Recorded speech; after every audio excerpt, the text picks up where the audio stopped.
Oke, jadi ini adalah Honda Freed tipe E PSD tahun 2015. Nah, ini mobil tuh dulunya jadi pelopor MPV compact yang punya sliding door. Cuma kan sekarang emang udah nggak produksi lagi nih. Nah, habis itu beberapa tahun kemudian muncullah pesaingnya si Sienta. Jadi dia sekarang menjadi pemain tunggalnya di kelas itu ya. Ini mobil menurut gue cocok banget ya buat kalian yang lagi nyari mobil keluarga yang punya captain seat, terus kelihatan mewah karena dia pakai sliding door dibandingin teman-teman ambil LMPV. Dan mobil ini juga masih cocok untuk dikemudikan sendiri. Jadi pakai supir bisa, nyetir sendiri pun juga bisa. Makanya dulu di pas awal-awal kemunculannya itu banyak banget mamah-mamah muda yang pakai mobil ini buat nganter anaknya. Nah, teman-teman kalau mau lihat mobil ini bisa langsung samperin aja ke Anugerah Abadi Motor yang ada di Bursa Mobil Bekas Car Sentro Bogor yang ada di Simpang Yasmin. Jadi dulunya nih mobil Freed ini yang tipe E PSD kalau nggak salah di 2015 itu harga barunya di sekitaran 265 juta, tapi sekarang harganya udah di 181 juta. Nah, buat lebih jelasnya langsung aja simak detailnya di video berikut.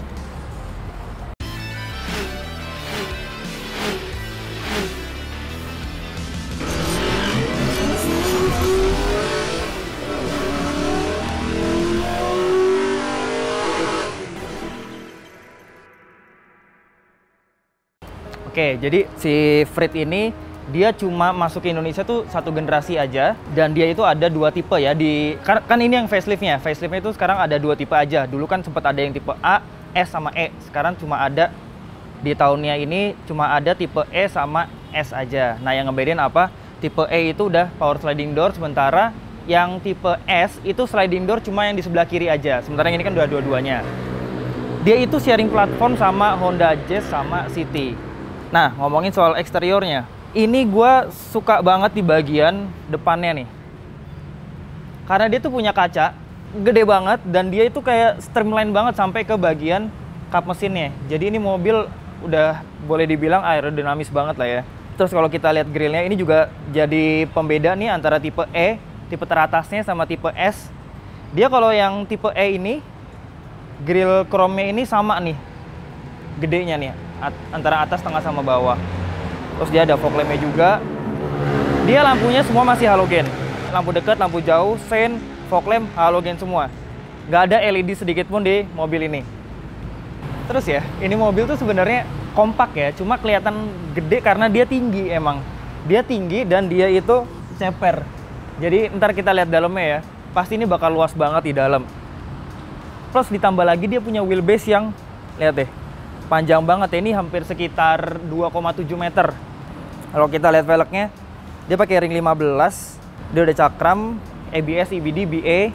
Belakangnya sih masih standar ya, tromol. Dan ini nih, dia pakai sliding door-nya. Ini dulu pas zamannya itu orang-orang tuh kayak, wow, kesannya ini mobil mewah banget gitu ya. Karena dulu belum ada pesaingnya.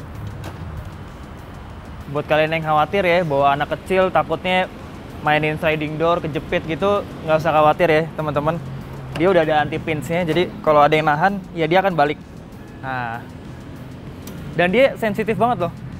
Dia nggak perlu sampai agak ngejepit baru balik ya. Nah, ini di bagian belakangnya. Ini karena udah facelift, jadi bentuk lampunya kayak gini nih. Udah jauh lah lebih keren dibandingin yang sebelumnya tuh kan kayak ada teksturnya gitu ya, kontur ngebulet-ngebuletnya gitu. Nah, ini sekarang dibikin lebih rata dan dia cenderung lebih clear warnanya. Terus di sini ini sebenarnya bukan bawaan ya, ini sensor parkirnya. Ini kayaknya tambahan. Jadi dia emang Freed itu awalnya nggak ada sensor parkir, dia cuma ada kamera mundur, dapat dari dealernya. Dia udah pakai defogger, udah ada wiper belakang juga, dan ini kamera mundurnya. Oke, dia udah dikasih spoiler juga nih sebagai standar. Nah, sekarang ini yang jadi salah satu kelebihannya si Freed juga ya dibandingin kebanyakan LMPV. Lihat bagasinya. Nah, ini dia itu mengotak banget. Jadi, ini secara tinggi dia dapat banget ininya luasnya. Secara lebar pun juga. Dan bahkan nih ya, ini lantainya tuh rendah banget loh. Nih, gue duduk gini aja bisa. Ini bikin ini mobil jadi gampang banget buat masuk nurunin barang gitu ya. Terus ini Kan dia formatnya 7 seaters. Bukan, 1, 2, 3, 4. 6 seaters.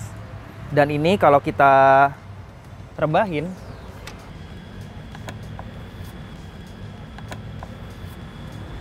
lihat, ini jadi super duper luas ya. Padahal ini mobil compact banget dimensinya, nggak beda jauh lah sama Mobilio gitu ya. Cuma karena dia lantainya rendah dan dia punya atap yang tinggi banget, makanya bisa dapat segini. Ini bener-bener memudahkan banget nih buat bawa barang-barang tinggi. Gue kasih contoh nih. Misalkan kita lagi bawa barang-barang yang tinggi ya, yang nggak mungkin bisa masuk ke LMPV gitu. Ini karena dia lantainya rendah dan atapnya tinggi,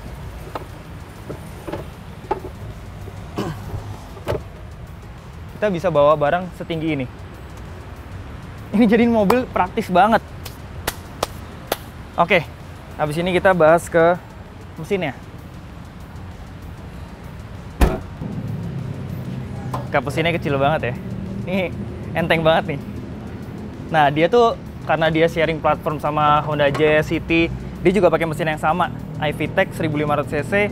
Kalau nggak salah tenaganya 118 HP. Dia kayaknya sedikit lebih kecil ya. Honda Jazz tuh kalau nggak salah sekitar 120. Dan dia punya torsi 146 Nm. Nah, ini mesin sebenarnya banyak yang bilang underpower. Karena dengan mesin sekecil ini, tenaganya sedikit diturunin dari Honda Jazz, dia ngebawa beban yang jauh lebih berat. Kan dia punya bodi yang boxy banget gitu ya. Jadi power to weight ratio-nya agak kurang. Cuma dia itu pakai transmisi torque converter, bukan pakai CVT. Jadi seenggaknya agak ngebantu lah supaya dia nggak terlalu ngeden-ngeden banget gitu. Terus meskipun dia udah nggak diproduksi, teman-teman nggak perlu khawatir. Partsnya nanti gimana? Udah masih ada apa enggak? Tetap masih ada di Honda. Apalagi dia juga banyak common part sama Honda Jazz dan City ya. Jadi di bengkel manapun pasti masih banyak spare partnya. Nah, ini kuncinya. Nih, kalau tipe E dia dapat kuncinya 2 gini nih. Nggak dijadiin 1. Kalau tipe yang S, karena dia power sliding door-nya cuma 1, jadi kuncinya cuma 1 aja. Karena ini ada 2, kanan kiri. Ini bisa untuk ngebuka power sliding door-nya ya. Kita coba aja ya. Jadi tekannya agak lama, nah dia akan ngebuka.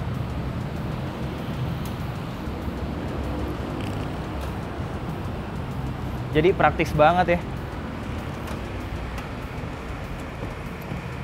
Dia belum ada keyless sama sekali. Dan ini masuknya juga cenderung rendah nih. Ini bukan pintunya lebar. Oh.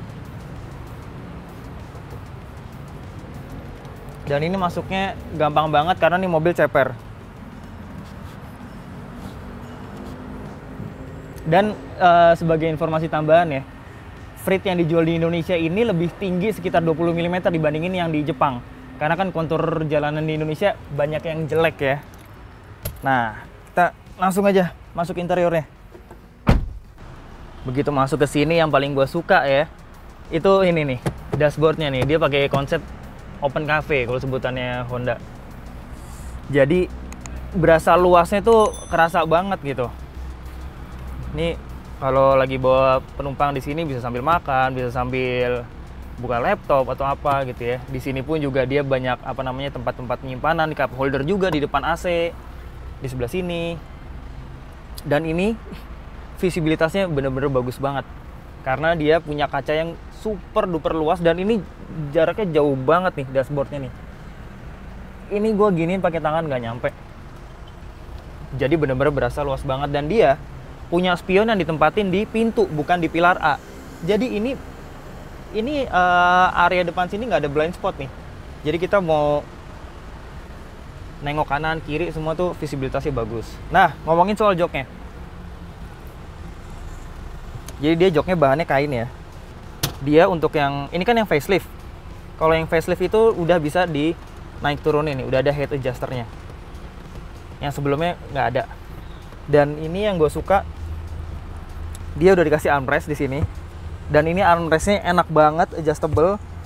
Kita bisa banget dapetin posisi yang bener-bener super nyantai kalau perjalanan jauh. Taruh tangan di sini sambil pegang setir. Di kanan pun juga ada handrestnya. Dan ini di door trimnya dia dilapis kain nih. Ini enak nih, cuma emang belum ada bahan empuk sama sekali ya di sini. Oke. Terus soal setirnya, dia kayaknya belum bisa teleskopik, dia cuma bisa tilt aja.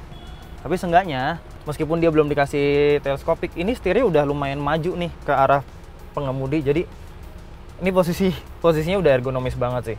Dan gue suka di sini dia pedal remnya ada di bagian kaki, jadi bukan di sini. Ya seenggaknya ada di kaki lah. Even dia belum elektrik ya, jadi kita nggak terlalu pegel gitu ya, naik turunin pakai tangan, pindah dari setir. Jadi ini tangan tetap nyantai aja terus di setir gitu. Oke, setirnya. Nah ini yang gue kurang suka ada di desain setirnya. Dia tuh kelihatan apa ya? Kelihatan agak murah gitu ya, karena dia di sini belum dilapis kulit sama sekali. Terus di sini juga desainnya hitam aja gitu ya. Harusnya nih kalau dikasih aksen-aksen silver yang sama kayak di dashboardnya, bakalan jauh lebih keren sih. Cuma seenggaknya dia di tipe faceliftnya ini udah dikasih steering switch control buat kontrol audio. Instrumen clusternya masih standar. Dia ada trip, ada average fuel consumption, range-nya tinggal berapa, sama odometer. Udah sih, sisanya tachometer di sebelah kiri digital. Dan ini speedometernya manual. Masih pakai jarum. Ini juga jadi salah satu pembeda dari tipe yang di bawahnya. Dia udah pakai digital. Sementara yang tipe di bawahnya, yang tipe S, itu bentuknya jelek banget. Kayak knob kompor gitu ya. Ada 2 knob gitu. Jadi buat teman-teman yang mau beli Freed, mendingan ambil yang tipe E sekalian. Karena bedanya banyak banget. Oh, ini masih ada cup holder lagi di sini. Dia di sini ada power outlet ya, 12 volt. Sini juga masih ada tempat penyimpanan. Dan ini enaknya ya, karena dia handremnya itu ada di kaki, jadi ini kalau kita mau pindah-pindah gitu ya, ini tuh masih bisa. Oh. Bahkan mau pindah dari bangku depan ke belakang gitu ya, kalau bawa anak kecil gitu kan, ini juga masih gampang banget nih untuk pindah ke belakang.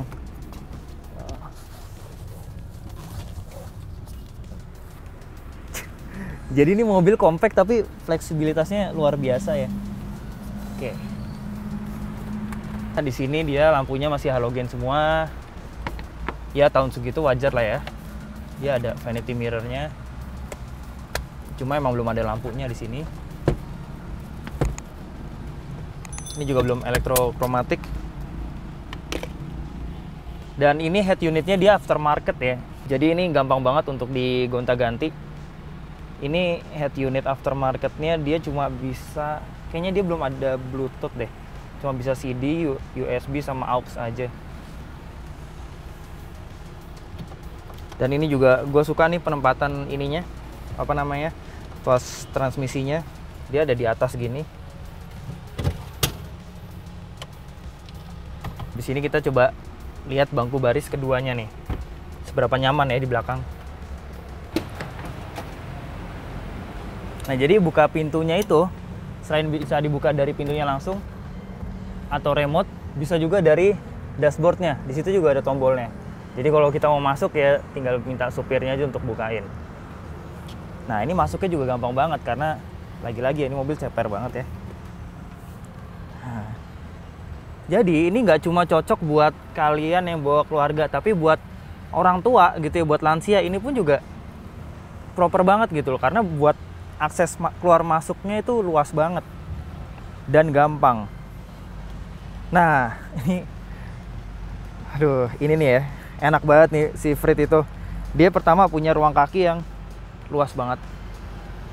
Ini bahkan kalau mau dimajuin lagi, masih ada ruang kaki nih di bawah jok depan.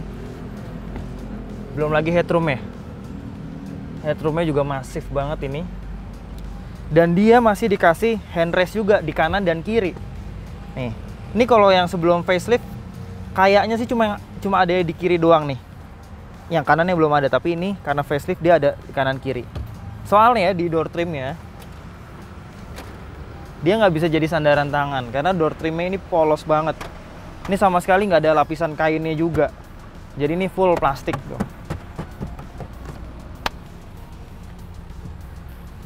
Oke, kalau kita majuin ke paling depan, ya kita dapat segini lah. Ini jauh banget ya maju mundurnya buat ngasih ruang di belakang. Kalau kita mundurin, paling mundur, paling mentok segini. Terus dia bisa seberapa rebah ya? Wah, ternyata dia bisa bener-bener sampai mentok nih. Gila ya.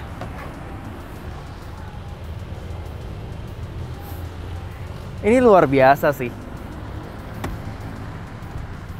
Cuma kalau yang di kursi belakangnya itu dilipat ke samping, ini kita sama sekali nggak bisa di recline joknya.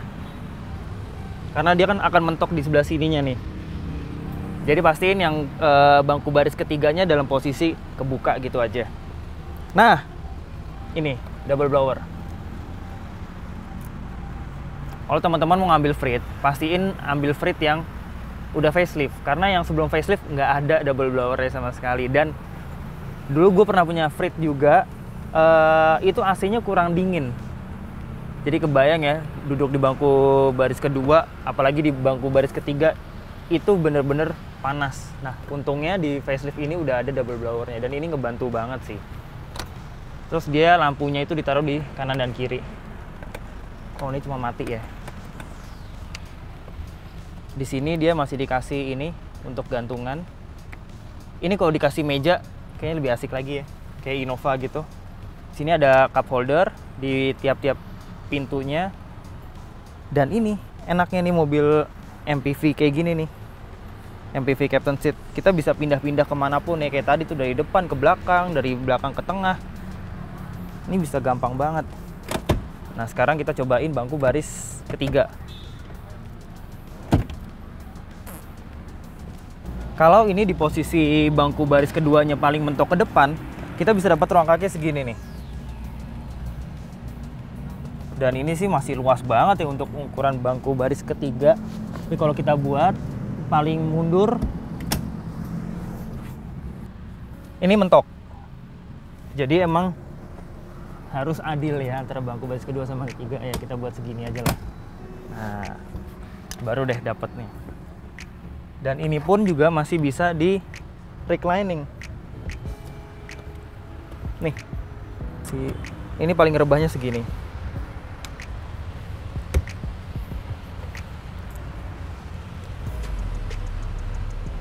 Ini sih lebih dari proper sih untuk ukuran apa nih, compact MPV kayak Frit ini. Ini juga masih dikasih cup holder kanan kiri. Ada pegangan tangannya di sini. Seat belt juga 3 titik. Wah, ini pokoknya lengkap banget lah. Oke, jadi gitu aja video kali ini soal Frit ini. Gimana menurut teman-teman? Ini mobil layak nggak sih jadi mobil keluarga?